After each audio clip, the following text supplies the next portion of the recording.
Russia is rapidly depleting its remaining Soviet-era military stockpiles. According to experts, only 40% of the pre-war 23,000 artillery systems remain.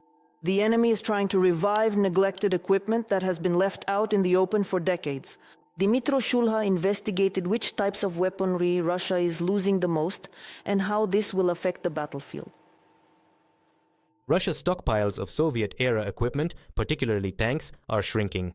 The rate of restoring Soviet armored vehicles has dropped nearly fourfold compared to 2022. This was reported by the publication Resurfaces and the OSINT community team Vyskovyi Vyshchun. And according to these OSINT analysts, there are no tanks left in Russia that are in good technical condition. There are about 30 to 35% of tanks left there, and they are in very poor condition. The expert notes there have been cases of mass destruction of equipment. Recently, a column of 30 tanks was destroyed.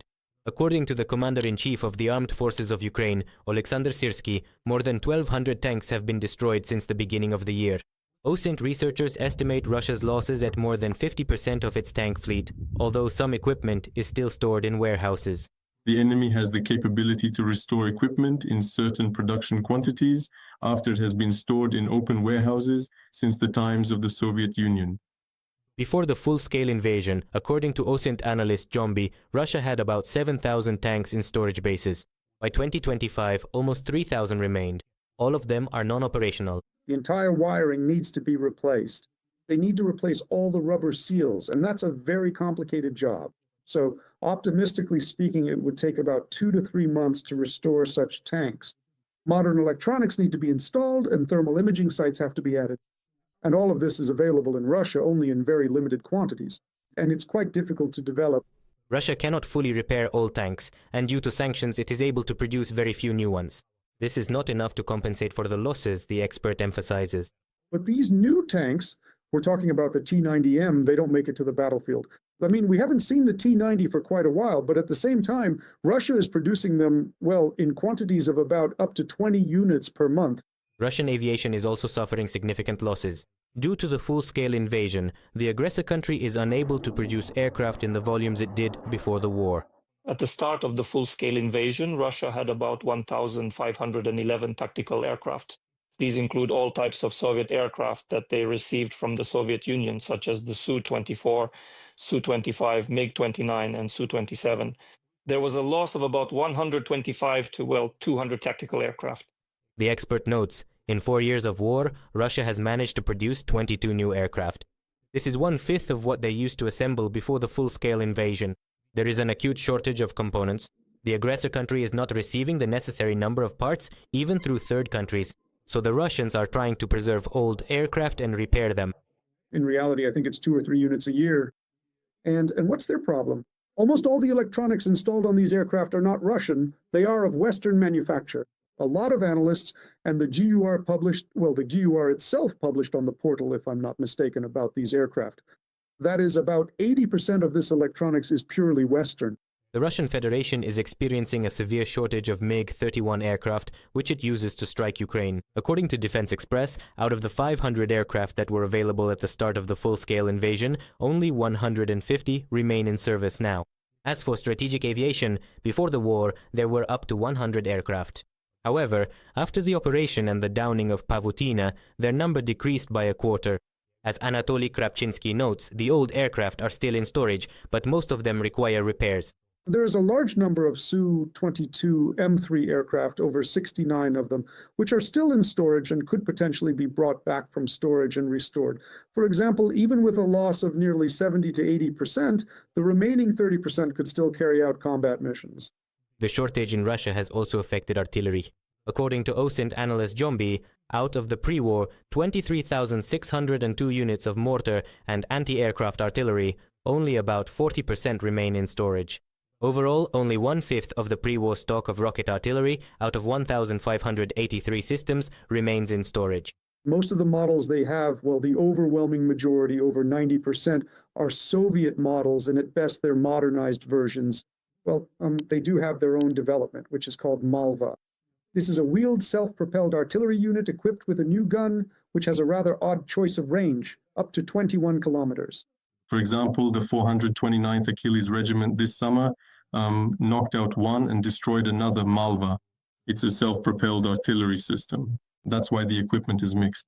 Experts say that Russia's potential to restore artillery equipment is limited, and they cite the example of repairing artillery systems. To manufacture barrels, Russia needs chromium. That is, it's a metal needed to make hard steel for barrels, and Europe has included chromium on the list of sanctioned goods that cannot be sold to Russia. And the largest seller of chromium is Kazakhstan, which has stopped selling it to Russia.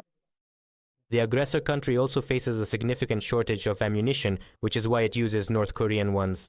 According to South Korean military intelligence, Pyongyang supplied Russia with about 12 million shells this summer. Experts emphasize that it is difficult to assess their current quantity since they are stored in covered warehouses that satellites cannot detect. Korean artillery is entirely copied from Soviet artillery, and there is a possibility that they supplied other models that are simply very difficult to distinguish. Yuri Fedorenko, the commander of Achilles, notes that artillery shelling from the Russian side has noticeably decreased. If you compare statistically, for example, the year 24, 23, and 2025, it is absolutely clear that the number of fire strikes using artillery has decreased. This is due to two factors. The first is the effective work of the defense forces who are destroying these artillery systems.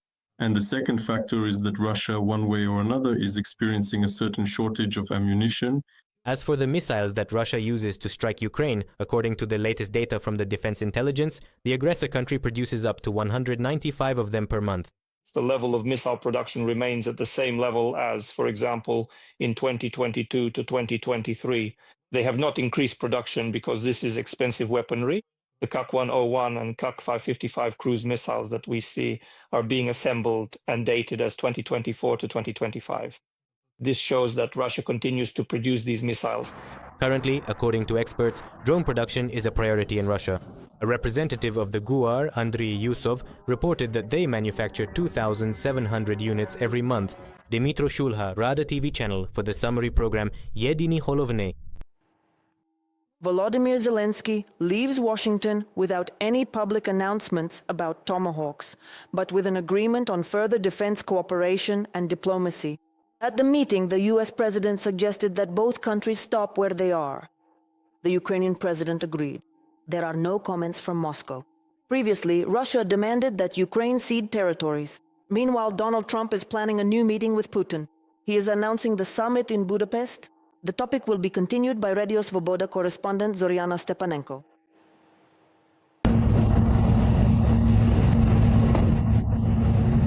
On the steps of the White House, Volodymyr Zelenskyy for the third time since Donald Trump returned to power. The U.S. president greets his Ukrainian counterpart with a compliment, praises his suit, and draws the delegation's attention to it. You look great in that jacket. Wonderful. I hope people noticed. It's very stylish. I like it. A formal style is the key, if not to the success of negotiations with Trump, then at least to a good start. The Ukrainian delegation learned this back in February when talks with the U.S. president ended in scandal. However, the result that Kyiv was hoping for now, a deal on Tomahawk missiles, may have become less realistic even while Zelenskyy was on his way to Washington. We also need Tomahawks for the United States. We have a lot of them, but we need them ourselves. We can't exhaust them for our own country. The visit was planned under a different tone from the U.S. president. Just a week ago, Trump was considering transferring long-range cruise missiles to Ukraine, capable of covering distances of up to 2,500 kilometers, and discussed this with Zelenskyy in several consecutive phone calls. But when the Ukrainian president had already set off for Washington, a third president intervened in the agenda of the two. Trump received a call from Vladimir Putin, who, as the American leader later said, was very displeased with the prospect of having Tomahawks right next door. We will talk about what happened yesterday during my phone conversation with President Putin. I think things are going quite well. We want this to end. So many people have died in this war, and we are going to put an end to it. Looking Zelenskyy in the eye, Trump says that ending the war in Ukraine is better without Tomahawks, and once again emphasizes that they are needed at home. I have to say, we also want Tomahawks. We don't want to give away things that we need to defend our own country. I think President Zelenskyy wants this to end, and I think President Putin wants this to end. Now they just need to come to some understanding. Trump believes that Vladimir Putin also wants to end the war. It is unclear, however, whether the Kremlin leader has become more accommodating for this to happen. Zelenskyy offers the U.S. president a trade, Ukrainian drones for American Tomahawks, and defines his peacekeeping efforts. President Trump now has a great opportunity to end this war. President Trump has truly shown the world that he can secure a ceasefire in the Middle East, and so I hope he will do the same here. And we will also achieve such great success. For Ukraine, this is a great opportunity. 40 minutes of talking to the press. Journalists stood behind the Ukrainian delegation, which some analysts saw as psychological pressure. American media asked Zelenskyy about possible concessions. The Ukrainian president repeated that he is ready for talks in any format to push Putin toward peace, and emphasized that he sees momentum for this. We see that they are not making successful moves on the battlefield, and that's good. I think their armies are weak now, but they are suffering heavy losses. They are taking heavy losses both economically and in terms of people. Journalists saw the Ukrainian delegation carrying massive bundles into the White House. Later, it was reported that the talk cards were important for discussions with the United States. They showed the vulnerable points of the Russian military economy. If they were shown at all, it was during the closed session. It was an informal lunch. The conversation lasted not 1 hour as planned, but twice as long.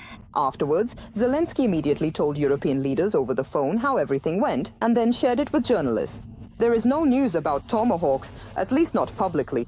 The presidents of Ukraine and the United States agreed on defense cooperation and further diplomacy. No one is dropping the topic of Tomahawks. We have to keep working on this. We trust the United States and the president that he wants to end this war. It's difficult and the decisions are tough. The hardest issue in any negotiations and their formats, unfortunately, will be the territories of Ukraine. The President of the United States summed up the meeting with a brief post on social media. He called it interesting, heartfelt, and once again emphasized it's time to make a deal. Trump hinted that the parties should stop at the current line of contact. They should stop where they are. Let both sides claim victory. Let history decide. No more shooting, no more deaths, no more huge and unjustified spending of money. This is a war that would never have started if I had been president. Thousands of people are dying every week. Enough. Go home to your families in peace. Zelenskyy, commenting on Trump's post, agreed that it is necessary to stop at the current positions. However, among other things, Putin is demanding that he be given Ukrainian territories not occupied by Russian forces, including Donetsk, Zaporizhzhia, and Kherson regions. The end of the war, with the US president confident in the outcome, will be discussed with the Russian leader in Budapest. The summit is considered possible in a few weeks. Zoriana Stepanenko, Radio Liberty.